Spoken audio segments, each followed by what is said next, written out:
Welcome friends. इस video में हम प्याजे के संज्ञानात्मक विकास के बारे में देखेंगे। उन्होंने कितनी अवस्थाएं बताई हैं और कौन कौन सी। तो प्याजे ने संज्ञानात्मक विकास की 4 अवस्थाएं बताई हैं। कितनी बताएंगे? 4। सबसे पहली अवस्था है संवेदी पेशी अवस्था। इसे सेंसरी मोटर स्टेज भी कहते हैं। ये कब से शुरू होती है? 0 से, यानी कि बच्चे के जन्म से 2 साल तक मानी गई है। प्याजे ने जन्म से 2 साल तक जो अवस्था है बच्चे की, वो संवेदी पेशी अवस्था नाम दिया उसे।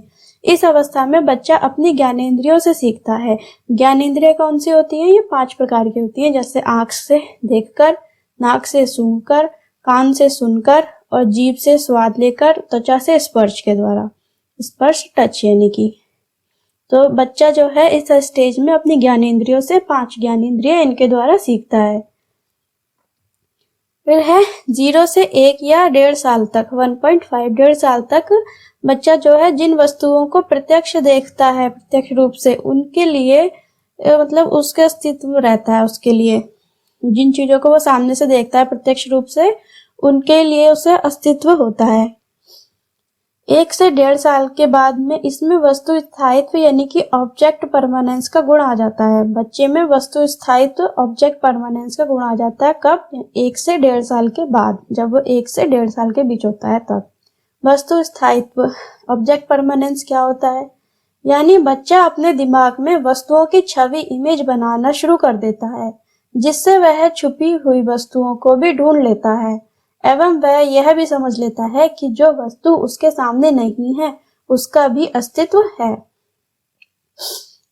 ऑब्जेक्ट परमानेंस में क्या होता है कि बच्चे के सामने कोई खिलौना या कोई टॉय दिखाते हैं तो वो समझता है वस्तु है, और जब हम उससे खिलौने को अपने पीछे छुपा लेते हैं तो वो जब छोटा होता है तो वो नहीं समझ पाता है, लेकिन जब वो 1 से 1.5 साल का होता है तो वो ऑब्जेक्ट परमानेंस को समझ लेता है, यानी कि वो फिर समझ लेता है कि खिलौना मेरा, इन्होंने पीछे छुपा लिया है, वो है। दूसरी अवस्था है पूर्व संक्रियात्मक अवस्था। पूर्व संक्रियात्मक अवस्था, प्री ऑपरेशनल स्टेज। ये कब से होती है? बच्चे के 2 से 7 साल की उम्र में मानी गई है। प्याजे ने 2 से 7 साल की एज जो है वो पूर्व संक्रियात्मक अवस्था नाम दिया है उसे, प्री ऑपरेशनल। इसे अंत प्रज्ञा अवस्था भी कहते हैं। इसी अवस्था में बालक की भाषा का विकास होता है। जो बालक का बोलना है, उसकी भाषा है, वो सब इसी अवस्था में विकास हो जाता है। मुख्यतः अहम केंद्रित होता है। इस अवस्था में बालक जो होता है वो अहम केंद्रित होता है, सोचता है कि जो मैं जानता हूँ, जो करता हूँ वही सही है और वही सब सोचते होंगे। वो अपने आप में अहम केंद्रित, इनकी ईगोसेंट्रिक होता है। इस स्टेज में लक्ष्य निर्देशित व्यवहार होता है, यानी कि गोल डायरेक्टेड बिहेवियर की क्षमता आ जाती है इस स्टेज में बच्चे में कि मुझे ये लक्ष्य है मेरा, कोई भी टारगेट वहां से वहां तक पहुंचना अगर वो सोच लेता है तो वो फिर धीरे धीरे चल के वहां तक पहुंच जाता है। या कोई भी काम कि मुझे ये करना है, ऐसे करना है, तो वो गोल डायरेक्टेड बिहेवियर होता है उसका कि इस तरह से वो करेगा।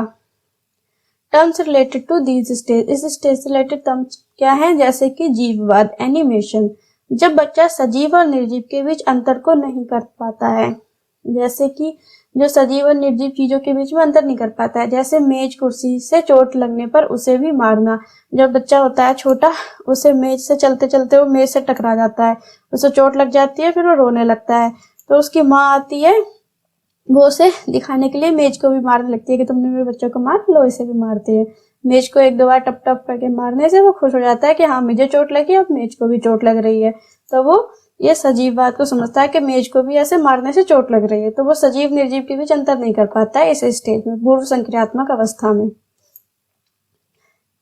अहम केंद्रित ईगोसेंट्रिक।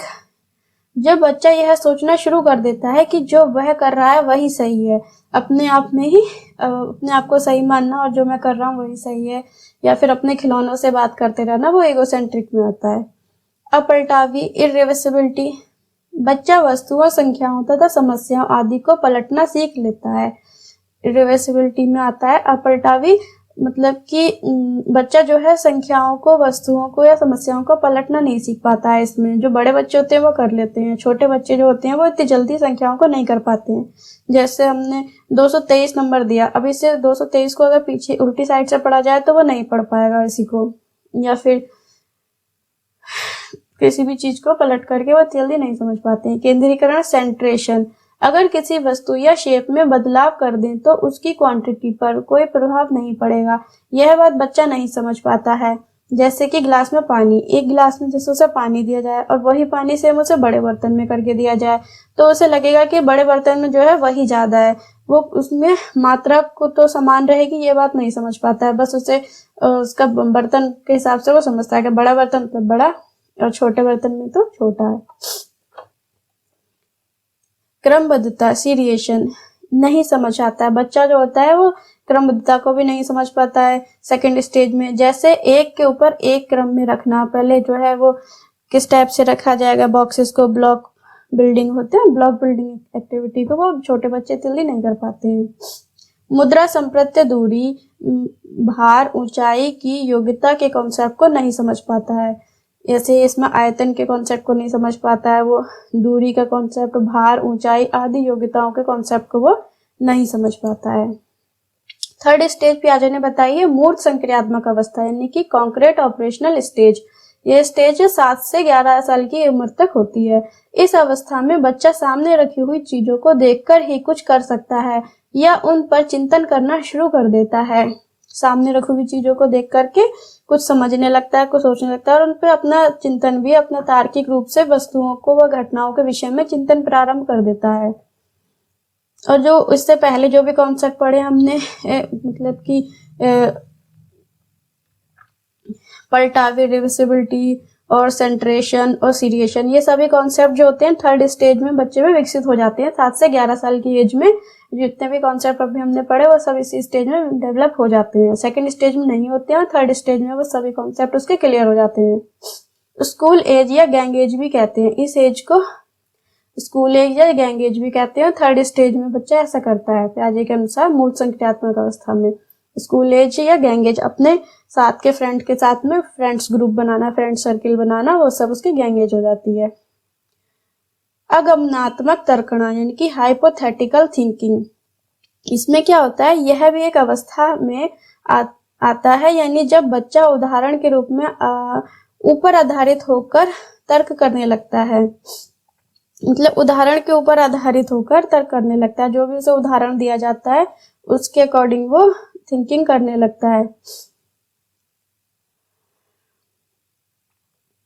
औपचारिक संक्रियात्मक अवस्था, formal operational stage, fourth stage है औपचारिक संक्रियात्मक अवस्था या फॉर्मल ऑपरेशनल स्टेज। यह 11 से 15 साल की एज में होती है। यह संज्ञान की सर्वोच्च अवस्था है। यह संज्ञान की सर्वोच्च अवस्था है। इसमें बच्चा अमूर्त चिंतन करने लगता है। अमूर्त चिंतन मतलब जो सामने दिखाई नहीं दे रहा है, जो मूर्त रूप में नहीं है वस्तु, उसके बारे में भी चिंतन करना अमूर्त चिंतन कहलाता है।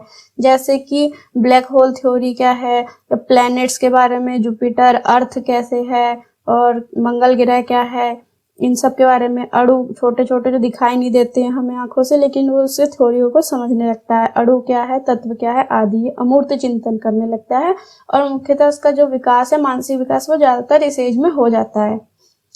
निगमनात्मक तर्कणा, इसमें बच्चा नियमों के ऊपर तर्क करने लगता है और खुद से, जैसे ऊपर जो है आगमनात्मक तर्कणा हाइपोथेटिकल, इसमें क्या होता है जब बच्चा उदाहरण के ऊपर आधारित होकर तर्क करने लगता है। सबसे पहले कोई बात उसे समझानी है तो पहले उदाहरण दिया जाता है, फिर वो समझने लगता है उस चीज को। और निगमनात्मक तर्कणा में पहले बच्चे को अब इसमें नियम दिए जाते हैं कि स्टेप से, और नियम के ऊपर फिर वो अपने आप उदाहरण देना शुरू कर देता है। वो खुद उदाहरणों को बनाने लगता है, नियमों से सीखने लगता है, गणित के नियमों से, पाइथागोरस नियम वगैरह जैसे हैं, तो उन सबको सीखने लगता है वो धीरे धीरे। पहले यानी कि उसको सूत्र बता दिया जाता है मैथ में, जैसे अगर वो मैथ पढ़ रहा है तो उसमें पहले उसे सूत्र बता दिया जाएगा, फिर वो उसी सूत्र के अनुसार खुद भी क्वेश्चन बनाने लगता है और सॉल्व करने लगता है। और इससे पहले थर्ड स्टेज में जो होता है तो वो पहले उसे उदाहरण के द्वारा समझाया जाता है। पहले उदाहरण दिए जाते हैं, फिर आगे क्वेश्चन करवाए जाते हैं। Thanks for watching.